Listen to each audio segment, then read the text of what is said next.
Here at Cooper Historical Windows and Liberty Glass, we've discovered that glass is the engine that drives the window, and windows open the doors to opportunity.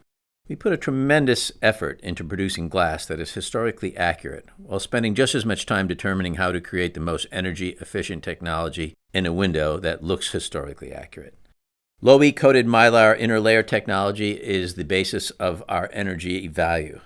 Here at Liberty Glass, we spend a lot of time trying to understand how we close the gap between historic accuracy and energy efficiency, and we've done that. Our new simulated divided light diamond pane window can achieve our values in excess of 9 using the coated Low-E Mylar interlayer. These windows, although they appear to be true divided, are actually simulated divided light. We mold the glass to create the illusion. Our Liberty Glass products are the obvious and most clear path to energy independence.